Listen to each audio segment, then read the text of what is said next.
Oh, just a second.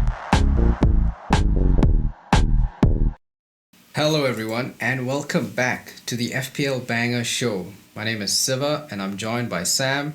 Sam, I'm not going to ask you how this week went because it was an absolute train wreck.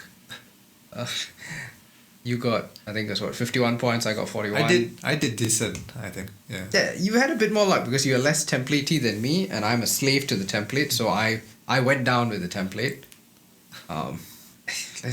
Let's. I think since we're talking about templates and all that, let's get into. I mean, were you surprised at some of the results from this week? I think starters because Newcastle drawing with City, Liverpool losing at United. You, cynical United fan, has this changed your view? Were you impressed? Do you think United is good? Are Liverpool bad? I was impressed, I have to say, I don't think United is good, but, we dropped Maguire and we beat Liverpool. I see a correlation there. Big calls, I think, but it really benefited. I mean, I was watching the match and I was very impressed by a lot of basic things that I did not think Ten Hag would do. He did. He got rid of all the passing out from the back, right? All of De Gea's balls were long across the defense. He was basically playing. It was a tribute to Ole Gunnar. I felt like that was a classic Ole United performance against like a Man City. You kick it long, hit them on the counter. Rashford's goal was a carbon copy, I think, of what Sancho did last year against Man City. But obviously, City were much better. Liverpool just weren't up to it in terms of coming back in the game. Yeah, I think we are lucky to face a Liverpool that's hit with injuries as well. And, kind of still haven't found their form yet. So I would say we were lucky that we faced them at this stage of the season. I read an interesting stat just before we came on here. Van Dijk and Gomez, so that's the partnership Liverpool started with, they've conceded 17 goals in their last 6 games. And Liverpool as a team have only kept 1 clean sheet in the last 11 games. And since we're talking about Liverpool, that's the first question we had here from the Bear Father.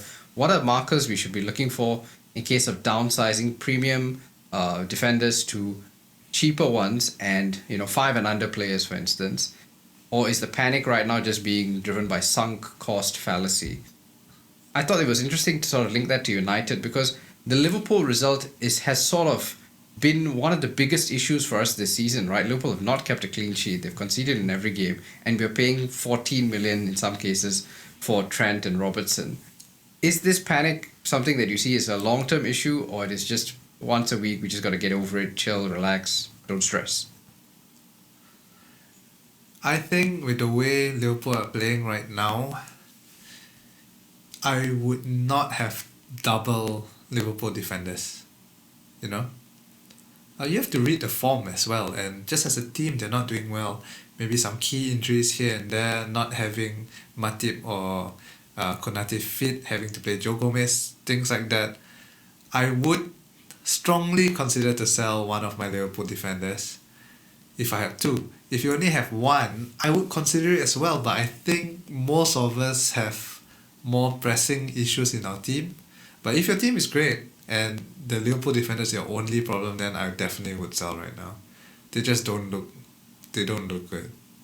I guess the tricky part is that Liverpool plays Bournemouth this week. So even though their form has been awful, 2 points from 3, not winless, but Bournemouth, I've seen all of Bournemouth's games and I don't see them touching Liverpool. As bad as Liverpool's defense has been, Bournemouth's really route one.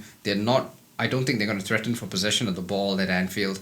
They didn't do anything against Arsenal until maybe the last 20 minutes. So maybe this, although all the signs point to you getting off Liverpool, maybe you don't have to do it this week, is my thinking. Yeah, you don't have to do it, but I would. But is that not bringing it forward? I mean, that's my whole point. So let's talk about in terms of top point scorers so far, and then maybe let's see.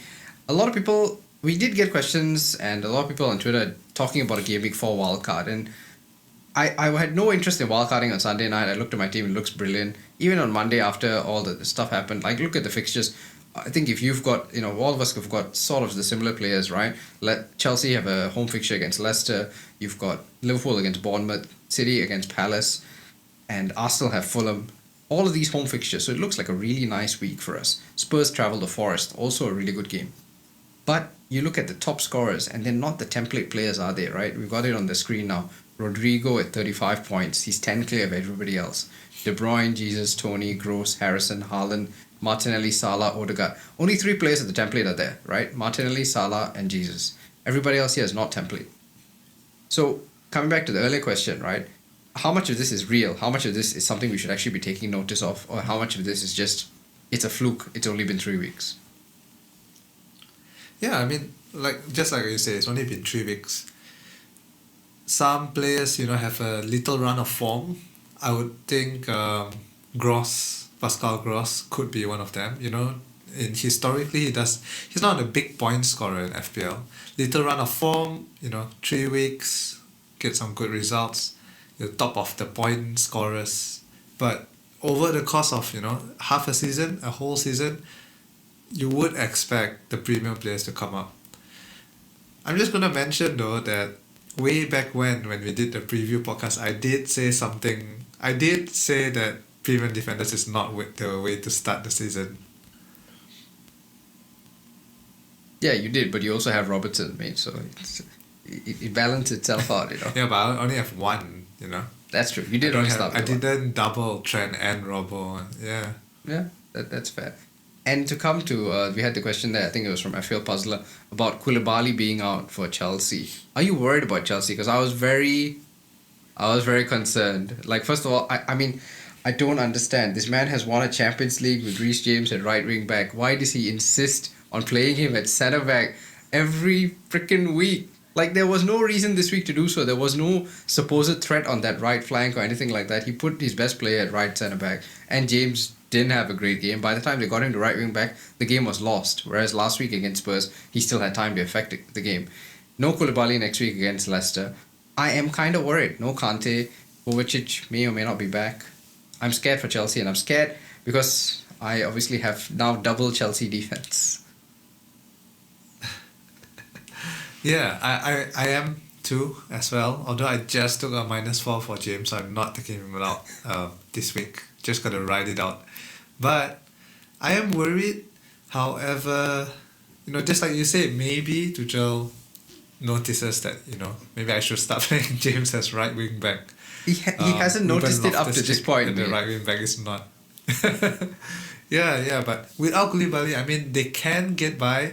Who knows? Koundé could come. No, I don't think he'll come in time for.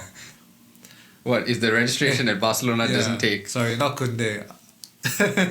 Yeah, no, in my mind I was thinking Fofana. Young French centre back. There are so many right now. Yeah, Sam, that's very bad of you. But yeah, Fofana, definitely. So, yeah. I don't think he'll make it in time for weekend, but things could change. I think this is just a short-term blip for Chelsea, hopefully. So I'm not panicking just yet because there are bigger fires in the team, I think. Again, same with Liverpool. If your only problem is a Chelsea defender in your team, then yeah, make the move out temporarily. I think in a few weeks' time, 3-4 weeks' time, we'll probably want to get back in. But, you can get some good points outside of Chelsea defenders in those 3 weeks. So you can be proactive. Okay, so not an emergency, but something you can consider. Let's talk about Rodrigo, right? Top scorer now. And somebody who has struggled to sort of land like a consistent role under Bielsa, but now Jesse Marsch, this is what he said this week, right? He's been all in. He's getting better every day. He's committed at the highest level. He's the captain, and I think he's in the form of his life. So top scorer so far. Brighton next is the tricky fixture, though. I mean, Brighton are third best in the league for expected goals against. But the fix after that are really great. Everton, Brentford, Forest. Okay, United not as good as I initially thought maybe, but who knows, we'll see. And we had a question here from Craig Richards. What position will Rodrigo play when Bamford is back? And so that's, I guess, for a lot of people, the uncertainty is Bamford coming back would hurt Rodrigo. Where do you stand on this, Sam? Given Rodrigo is not that expensive, he's still under 6.5 million, so I don't think the risk is very high. Yeah, where will he play? So when Bamford's back, he plays kind of like a second striker, right? Under Bielsa, he was forced to play in the midfield pretty much.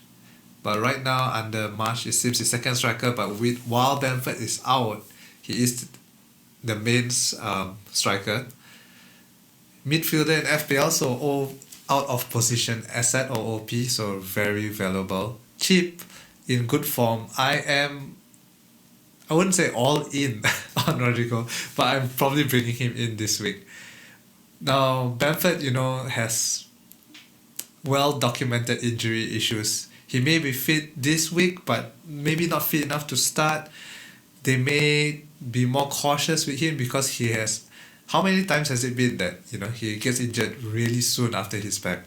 Last season it was So a horror maybe show they're for a bit Bamford, more yeah. cautious. Plus yeah, exactly. And with Rodrigo's form, why would you change it up in the team, right? So with that logic, I think his place should be secured for now. However, I don't think he will be a season keeper. I was just looking at Rodrigo's stats. Interestingly enough, despite being, a striker, a forward, he's only scored more than 8 goals once in the past 9 years. And that was way back in 17-18. He had a great season in Valencia, 16 goals. But other than that, it's 3 goals, 2 goals, 5 goals, 16, 8, 4. Then he moves to Leeds, 7, 6. Doesn't really inspire me with confidence. However, with the form he's in, if you believe in form, Rodrigo in for now, I would say. Hey, Jesse Marsh believes in form, so I think that's what's most important. Is the guy playing him, and we've had so many of these instances, right? Lingard, Gundogan, you have these guys at this price and they just go off. And I think with those fixtures, would you have a Leeds attacker for Everton, Brentford, Forest, United? I think I would. So why not get the one who's scoring the goals? I see no harm in that. I was really impressed with the way he played against Chelsea. And he's on pens when Bamford is out. So what more can you ask at 6.5? He is not as good as... Actually, in some ways, he's probably better than Martinelli because Martinelli came off this week for Smith Rowe, and this is what I feared at the start of the season. They are going to share minutes, and Arsenal are playing Europa League. Leeds don't have any other competition to contend with. So when fixtures pile up, and there's a massive pile up coming up from game week 4 onwards, we have midweek fixtures every week from now until the World Cup, which for teams with European football. Other teams won't have it every week. So I think all these players from Leeds, from Palace, from the smaller teams, Leicester especially, will be really crucial to trying to get a balanced squad going forward. Yeah, that's a good point. I did not realize that. So it builds the case for Rodrigo, I guess. Yeah. So we did a video on the channel. You can go check it out. It's about 2.5 minutes on players to look out for transfers this week. And we did, although it seems like fairly casual content, we did put a lot of thought in the names that we picked. And at least, barring one name here, I think all of these guys you would consider. But let's just look at, Tony, Zaha, Maddison, Rashford. Tony is something, I have to put my hands up. I was wrong last week when I said I don't trust Tony and his XG is too low. Because I actually sat down and watched the game. And it's amazing what you see. Well, you don't get from the stats, but if you watch the game, he had 2 goals offside, which doesn't show up in stats. And the finishes were amazing. He was really unlucky, and one of them was really an arrow offside. Great performance throughout against Fulham. I'm scared of Tony. And I look back at his stats and I realized 32 games started last season. The rest were missed due to injury. He played 90 minutes in every single one. And he's played 90 minutes every game so far. So that's really scary, right? You've got somebody playing for an attacking team, nailed 100% and on pens. And really good fixtures coming up. Yeah. Everton, Palace, Leeds, Southampton, Arsenal. That 4. Everton and Southampton in particular, I would really... Everton alone, actually, this week, I'm already scared about not owning Tony. Yeah, I think if you're looking at for someone at that price range, I would say 7.5? 7.2. 6? Okay, 7.2. Yeah, I think among the 7.0 to 7.5 strikers, he looks like the best choice. Yeah, and he definitely looks like he's offering you way better value than somebody like a Luis Diaz or a Mason Mount, has completely fallen off a cliff. But coming to midfielders, so we had some midfielders we looked at. James Maddison, amazing, top scoring 8 million midfielder last year. He has not dropped off. He continues to score, and we continue to ignore him because team structure, vibes, I don't know. Great fixtures coming up. You've got Zaha. Because his XG is extremely low, but James Maddison has always defied XG because he scores only bangers, right? Yes, James Doesn't Maddison. score tap-ins and stuff. James Maddison inspired the name of this podcast. You know, we saw a lot of James Maddison compilations. We thought he scores bangers, and that's how we got the name. And great fixtures. He's playing Chelsea, and you know he just scored from a free kick. Chelsea just let one in against Leeds. They don't have Koulibaly, kind of shaky. He's got United, Brighton, Villa. Villa can't defend set pieces to save their lives. Conceded twice against Bournemouth on opening day. Very shaky in the games after that I've seen. Zaha, great fixtures.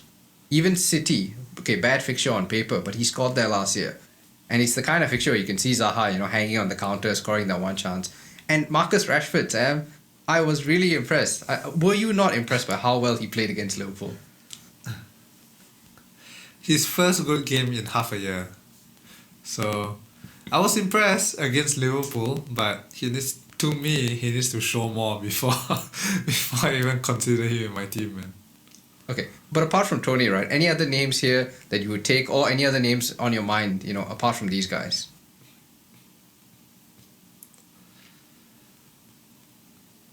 Well, I really like Zaha. I'm just going to point that out. I think this year he looks a changed player, and finally with a creative group of players around him, I think he's going to explode. Michael Ollis is not even fully back yet. So can you imagine that? Zaha up front, Easy, Ollis behind. Rumours that they are going for... Who was it? I remember they were about to go for another creative player. I don't think... Okay, never mind. I have no idea. Palace, have they been linked to anybody? I haven't seen anything. I think everybody wanted Max Cornet before he went to West Ham, but apart from that, I haven't seen any links. And they're definitely not getting Conor Gallagher back because Chelsea have no midfielders. Yeah, but I think they're doing quite alright without him. Yeah. Anyway, Zaha looks good to me. Talisman for the team. Maddison, fixture proof, can score free kicks against anyone. My only concern is that he's not really getting bonus points this year, unlike last year. And it seems it's because Leicester keeps conceding so many goals, all the bonus points goes to the opposition. You know? But Maddison is great. Fixture proof. Other than these guys, I don't really... Oh, Jack Harrison. Who has been doing really well. Maybe a little bit... with all the spotlight on Rodrigo, people are not looking at Jack Harrison. It kind of makes sense. I mean, they're about the same price. I think only 0.2 difference. And one is playing OOP as a striker. So naturally, you will go for the goal scorer. But I think over the course of a season, once Rodrigo drops off, Harrison still looks like he'll be a consistent source of points. So Harrison looks good. James Ward-Prowse also has been looking really good and also really under the radar. Not many people are talking about him, but he's been really consistent. He's not sexy. That's the problem with James Ward-Prowse. I looked at the stats before the start of the season. He's the only player in that price bracket who has hit 150 points in consecutive seasons. All the other guys are premiums. But we never look at him because, I don't know, he's very unsexy. But I guess this year, I hear a lot about him having a more advanced role and he's actually an open play threat now. Yep. So, open play threat, but again with his set pieces, the thing about James Ward-Prowse is you got to stick him in your team like for the whole season. Just don't touch him and he'll get you 150 points at the end.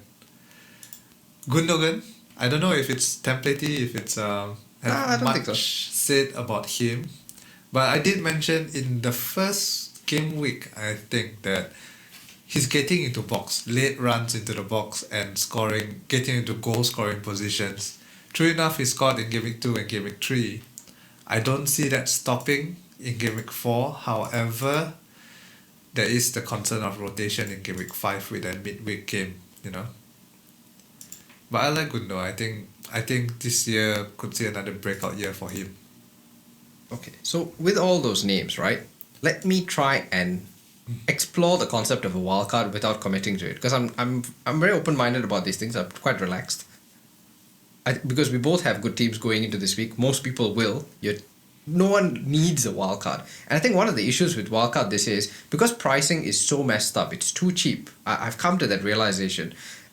Since you can own an entire team of players from the top 4, all of whom are usually, last week aside, usually good players, you may be in a situation where you never need to wildcard. Things will never be so bad that I just need to wildcard. Because, Reece James, Cancelo, Trent, Salah, these are all going to be decent players most weeks. And so the question then becomes can you risk or be brave with an early wildcard? So the typical time frame for wildcard that is on Twitter, and that's the template, is game week 9. The reason for that is because there's a slight fixture swing, especially with teams like Arsenal start playing a lot of harder fixtures. And it's after an international break. So we always like international break. We have nothing else to do, right? So our lives are quite sad and we don't like spending time with our families. So, activate wildcard is what I say. Now, that aside, I looked at some drafts. So this draft, I didn't steal. I borrowed it from FPL Sir Talp, who people will know in the community. He does a lot of modeling and all that. He's done this based off some projections. This is a modeler's idea of what a Game Week 9 wildcard would look like. And Pickford, Trent, Cancelo, Robbo, Salah, Zaha, Maddison, Bowen, Solanke, Jesus, Mitrovic. Now, right off the bat, nobody here screams like, I get the hell away from my team, except for maybe Solanke and Bowen, I guess, form-wise. Before you come in, Sam, I want to show you. Okay. I don't know what's up with his model. And Pickford as keeper, like, why? Hey, Pickford has Siva, been you good. would know very well. You're carrying last season's prejudices you here, had Sam. Pickford for... Nah. Yeah. I'm carrying last 5 season prejudices. Pickford got an assist this week, Sam, and we like assists. But let's not get hung up on the keeper spot because it's 4.5. You can get Sanchez, right? So let's talk about what a casual or like somebody like us, what kind of wildcard would you come up with this week if you were making one? And I made 2 drafts, one sexy and one boring. This is the sexy one. Sanchez in goal, since you hate Pickford. See, I knew you would hate Pickford and I thought about this. Trent, Cancelo, Trippier, Salah, Rodrigo, Martinelli, Zaha, Tony, Jesus, Kane. And if you don't want to play Zaha against Man City, I have a 4.4 defender in Diogo Dalot, who is nailed, playing for a very good team now. Or Neco Williams if you want for that one spot. So this is a sexy wildcard draft. Now Sam, why wouldn't you wildcard this team? Not sexy enough, Siva. Not sexy enough. If you're gonna do a sexy non-template draft, you gotta come to me, Siva. Your mind is still too much in the template. What's Trent doing there? What's Kane doing there? Everyone has Kane. Nobody has put Kane. KDB in, Okay, Salah to A KDB. lot of people seem to be going Haaland to Kane this week. Yeah, so that's... Jesus is in there and he has 80% ownership. That's not sexy at all. Tony, Rodrigo, Zaha, Trippier. I think it's pretty sexy, and I think it is. Nobody here screams like, "Oh, by game week 9 they will be awful." And a lot of these guys were in that game week 9 draft that we just discussed, right? Zaha was there. Rodrigo easily swapped to any of the other 6 million mids. You've got options now, as we spoke about with Aronson, or even moving away from Leeds guys like Ward-Prowse. Trippier looks amazing value, and I don't understand. He scored like 4 free kick goals in 8 years, but apparently he's amazing at them, and no one let him take it. So 5.1 for Trippier scoring goals every other week is amazing. I haven't even got to guys like Perisic and stuff. I think this is a pretty reasonable draft. Like, I would not mind playing this week if I had to. Yeah, it's a good wildcard, I guess. Wildcards always look good until the game week starts, by the way. No one kicks a wildcard and sets himself up with a bad team, Okay, before I will give you one other draft, and then just give me your say on whether you would do it or not. Same draft as the last one. The only difference is you get Perisic. and you get Saliba on the bench. So a bit more depth for those who are a bit more boring. So this if you didn't like the sexy draft, you're gonna hate this because it doesn't even have Zaha. It has Saliba and Perisic. Seeing these drafts, Sam, does it tempt you, or do you feel no, just wait another week and you'll find something sexier in due time? I was really tempted to activate my wildcard this week, by the way. Super tempted because I still don't have Jesus. 80% ownership. But so much fear. I thought you don't care about ownership, Sam. I don't, but he looks good on his own, you know. Even if I didn't know his ownership, I would want to get him in. I just have no route to get him because I'm already stuck with 3 Arsenal players. Anyway, who cares about my team? Back to your wildcard draft. It looks good. Yeah, I like I said, you could make a nice wildcard draft every week. So it all depends on your team, I guess. Wildcard, if you have, I would say, personally, 4 or more players that you have to get out. And I mean have. Like, you cannot bear to leave them in your team one more week. Then hit the wildcard. Anything less than 4 players, just take a hit. Okay.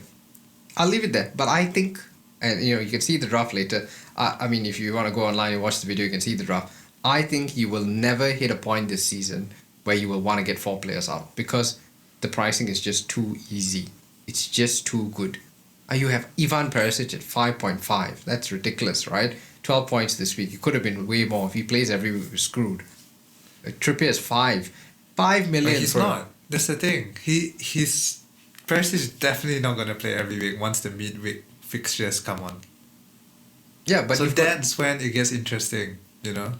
Yeah, and that's kind of why I'm thinking of a draft like this to sort of, get ready for that. You get your Kane at 11.4, you get Tony. Saliba's 4.6 for an Arsenal defender who apparently can score, his second goal in his whole career, but nice finish. I think basically what I'm trying to say is, I don't think if you walk out this week, it's a disaster. I don't think you'll be screwed later on because you only need to get to game week 16 before the World Cup. And I don't think we will have issues this season to the extent where, oh my God, I need a wildcard. I don't think you'll be there. But I think we'll leave it at that. Shall we talk about Erling Haaland, Sam? So Guardiola had this very dangerous quote. Let's go for it. And this is the quote that caused, as you mentioned, Haaland to Kane. Everybody's talking about it because Pep said, we are going to have, when we have 3 games every 3 days, Erling is not going to play every game and Julian is going to play. So Julian Alvarez is going to play. So you had some stats here, Sam. Why don't you talk us through that? And does this affect how, whether you keep Haaland?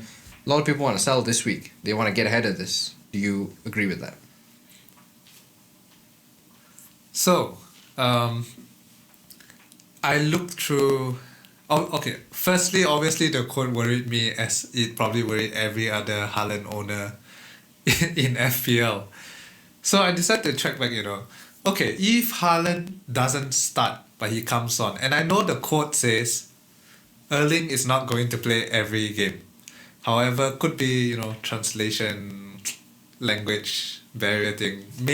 Assuming that what Pep means is that he won't start every game, he may come on as a sub, So I decided to look back at the stats of Haaland coming on as a sub. How effective is he? Because in theory, with his speed coming on against a tired defense, you would expect goals. So last year, his final year at Dortmund, he came on 4 times as a sub, scored 3 goals in those 4 games. However, 2 of those were blanks. With the caveat that the blanks, I think he only played, one of it was like less than 20 minutes and the other was 22 minutes or something like that. So really insignificant minutes. In 2021, he only came on 1 time as a sub, got an assist, but again, really small sample size. His first year in Dortmund though, famously scored a hat-trick coming as a sub on his debut, scored 2 goals the next game coming as a sub. So came out 5 times as a sub, 7 goals, and only blanked once in 1 of those 5 games. Hoping for something like the 1920 season, I guess. For me, personally, I'm still keeping Haaland this week. I don't think he will be rotated in game week 4. Game week 5, though, may be an issue. Game week 5 falls on Wednesday, if I'm not mistaken. Yeah. So I'll reassess then. I may just wildcard next week. Maybe, maybe not. It's too early to tell. Who knows what the future holds. But for now, for game week 4 at least, I'm not worried about Haaland. I'll still keep him. I know people want to get ahead with Kane and stuff like that. Kane doesn't really inspire me with confidence. I think he's been kind of lucky with his goals.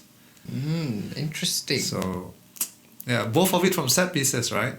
Yes, and I did watch the full game of Spurs v Wolves. Spurs were god-awful in the first half. They didn't have a shot until, I think, the 44th minute, which was a Kane header from a Perisic cross. Perisic is amazing. I bought Perisic today morning before the rise. I never make early transfers. Like, I have, on my wedding day, I have waited for deadline to make the transfer.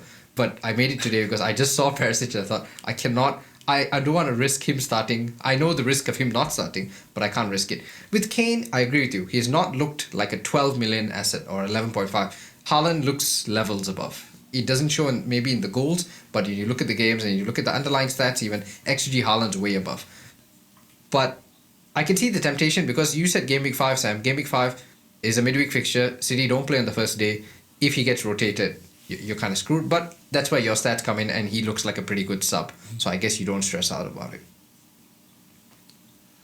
Yeah, and also maybe it's time to have a decent bench. Maybe a bench that does not only consist of Pereira, Bailey, and Neco Williams. Would have done pretty well this week, mate. Alright, let's talk captaincy to finish up, okay? So this is what we're trying to do now. We've got nice graphics, so go watch the video, okay? Because we put a lot of effort into the Game Week 4 captaincy graphic. And just summarizing goals, assists, non-pen XG, XA. And as I mentioned just now, underlying stats and goals, Haaland's ahead. Assists, Gabby Jesus, he's the guy. Predicted points. Sam hates predicted points, but we're going to include them here because we're thinking managers, right? And predicted points from FPL Review has Salah way ahead, which is why all the analytical guys will captain Salah without question. He's way ahead. He's 9.5 compared to all the other guys who are in the 6th range. Sam, who is your captain this week? I haven't decided, but probably Haaland. Give me strength, okay? You've picked. I mean, that. Are you gonna captain Salah? Really? I'm not captaining. Been playing? I don't see how you can captain Haaland. I gave you a sheet where Salah plays Bournemouth, Kane plays Forest, Jesus plays Fulham, and you picked Haaland against the non-promoted team. Yes, but like I said, not set in stone yet. I may captain Salah. No, justify. I mean, I only have 2 premiums in my team. It's between Salah and Haaland. Give me. I mean, you'd have Jesus. I mean, you have Jesus by now. Oh, you don't have Jesus still, right? So that's why you're not too worried. But you might get him. I may have to take a -4 if I want to. There will be 3 hits in a. I mean, -8, -4, and -4. I don't know if I can stomach that.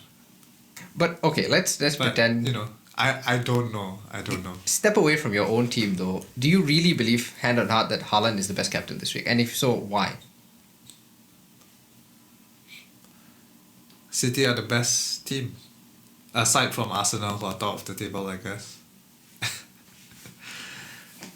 Funny how this time last year you all were bottom with 0 wins in the first 3 games, and now you're the only team with 3 wins. Perfect record. Still, when it comes to goal scoring, aside from Arsenal, the only other great team is City, right? Okay, sure, they did not play so well against Newcastle, didn't keep their clean sheet, but they still scored goals. And if they're scoring goals, you can kind of bet that Haaland will be involved. He has been actually really unlucky not to score even more. Foden just doesn't like passing to him for some reason. I think a simple square, he probably would have gotten maybe 2 or 3 more goals. Yeah. I just got a good feeling, I guess, on City as a whole, and on Haaland as a consequence of having a good feeling on City. Okay, fair. I mean, I don't think it's a bad shout at all. I can see why a lot of people don't want to go Salah this week because Liverpool have been really poor and Salah has been, I would say, slightly fortunate in some of his returns. You can look at the underlying stats and he's not performing up to Haaland's level. But I think I will go with Salah just because I rate the Bournemouth defense worse than even the stats would suggest, right? So even though their expected goals is similar to Palace, I've seen Bournemouth games and I just feel they don't offer enough in attack, apart from set piece threat. And yes, they will sit back, but I do think Salah, especially at home, they maybe this is bias and it's Salah and you're carrying all that baggage, but I would think at home he will just find a way against Bournemouth. And versus, I think Haaland v Palace is not as easy. Palace did really well. They didn't concede a single goal to City in both the fixtures last season. Not that that should mean much, but I think it carries something. And I think if I had to pick, I would go Salah. Yeah, And even if I had Kane, I wouldn't pick Kane over Salah. City didn't have Haaland last season. That's the difference. I don't think we can top that. So that's the line we're going to end on, Sam. Anything else to add? No. Thanks for listening, guys. Get those green arrows, and we'll see you next week. Yeah, and follow us everywhere. We're doing content all over the place. TikTok, Insta, YouTube. A lot of stuff on the YouTube channel. So please stay tuned. If you're not subscribed already, please do. And we will see you next week.